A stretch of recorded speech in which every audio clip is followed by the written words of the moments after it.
નમસ્કાર અને જ્ઞાનના આ ઓટલા પર આપનું સ્વાગત છે. ક્યારેય વિચાર્યું છે કે ભાઈ એક ગુલાબની ડાળીમાંથી આખો નવો છોડ બને તો બને કેવી રીતે? અથવા તો એક નાનકડા બીજની અંદર આખું ઝાડ કઈ રીતે સમાયેલું હોય છે?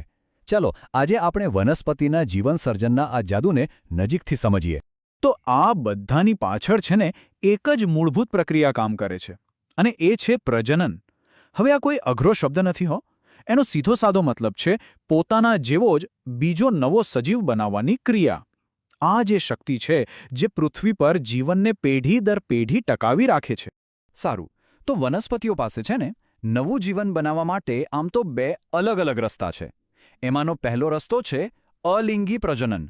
આને તમે એમ પણ કહી શકો કે જાણે એક પ્રકારની કોપી પેસ્ટ કરવાની કળા. કેમ કે અહીં બીજની કોઈ જરૂરત નથી પડતી અને માત્ર એક જ છોડમાંથી નવો છોડ તૈયાર થઈ જાય છે. અને આમાં સૌથી સામાન્ય રીત કઈ ખબર છે? વાનસ્પતિક પ્રજનન. અહીં છોડ પોતાના જ કોઈક ભાગનો ઉપયોગ કરે છે, પછી એ મૂળ હોય, થડ હોય કે પાંદડું, અને તેમાંથી પોતાની જે હૂબહુ નકલ એટલે કે નવો છોડ બનાવી દે છે. હા, સાચું સાંભળ્યું, એ શાબ્દિક રીતે પોતાની જે ઝેરોક્સ કોપી બનાવી રહ્યું છે. અને તમને લાગશે કે આ કંઈક બહુ અઘરું હશે, પણ ના, આ તો આપણે રોજબરોજ જોઈએ છીએ. ગુલાબની કલમ કાપીને રોપીએ છીએ, એ આનું જ તો ઉદાહરણ છે. તમે જોયું જ હશે કે બટાકાને થોડા દિવસ પડી રહેવા દઈએ તો એના પર જે આંખ જેવું ફૂટે છે તેમાંથી પણ નવો છોડ ઉગી નીકળે છે. અને પાનફૂટીનું પાંદડું, અરે એ તો એની કિનારી પરથી જ નાના નાના નવા છોડ ઉગાડી દે છે. કમાલ છે નહીં? પણ વાર્તા અહીં પૂરી નથી થતી. પ્રકૃતિ પાસે તો બીજી પણ ઘણી રીતો છે. યીસ્ટ જેવી ફૂગ પોતાના શરીરમાંથી એક નાની કલિકા બહાર કાઢે છે અને એમાંથી નવો જીવ બને છે. સ્પાયરોગાયરા જેવી લીલ છે ને, એના તમે ટુકડા કરી નાખો તો દરેક ટુકડો એક આખી નવી લીલ બની જાય છે. અને હંસરાજ જેવી વનસ્પતિઓ તો હવામાં લાખો કરોડો બીજાણુઓ ફેલાવી દે છે. ખરેખર પ્રકૃતિની વિવિધતા અદ્ભુત છે. ચાલો હવે વાત કરીએ બીજા રસ્તાની, અને એ છે લિંગી પ્રજનન. અહીંયા છે ને આખી ગેમ જ બદલાઈ જાય છે. કારણ કે આ પ્રક્રિયાનો હીરો છે બીજ. તો સવાલ એ થાય કે આ બીજ બને છે ક્યાં? અને એનો જવાબ છે પુષ્પમાં, એટલે કે આપણા ફૂલમાં. આપણે જેને ફક્ત સુંદરતા અને સુગંધ માટે ઓળખીએ છીએ, એ ફૂલ વાસ્તવમાં વનસ્પતિની આખી નવી પેઢી તૈયાર કરવાની ફેક્ટરી છે.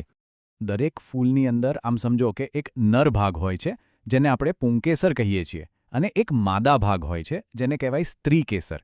આ બંનેના મિલન વગર લિંગી પ્રજનન આગળ વધી જ ન શકે.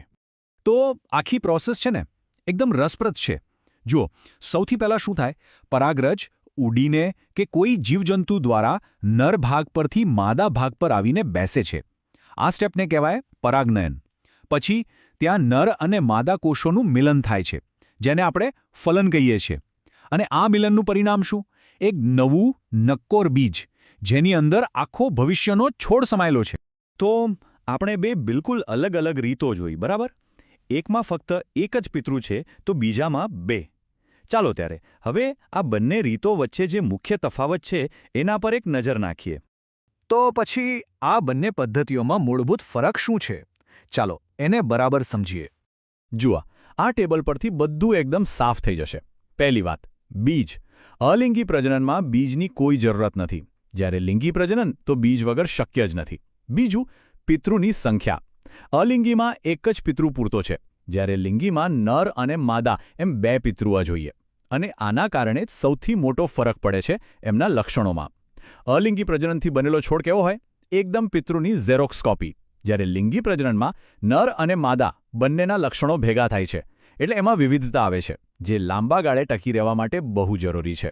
તો હવે પછી જ્યારે પણ કોઈ બગીચામાં જાઓ કે ઘરની આસપાસ કોઈ છોડ જુઓ તો એક મિનિટ ઊભા રહીને વિચારજો કે આ છોડ પોતાનો વંશ કેવી રીતે આગળ વધારતો હશે. શું એમાં ફૂલ છે કે પછી એને કલમથી ઉગાડ્યો હશે? આ નાનકડો વિચાર છે ને તમને પ્રકૃતિને એક સાવ નવી જ નજરથી જોતા શીખવશે.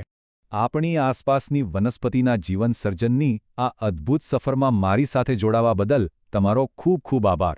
જો તમને આવા જ વિષયોને આટલી જ સરળતાથી સમજવા ગમતા હોય તો આ ચેનલને સબસ્ક્રાઇબ કરવાનું ચૂકતા નહીં. આપણે જલ્દી જ મળીશું એક નવા અને રસપ્રદ વિષય સાથે.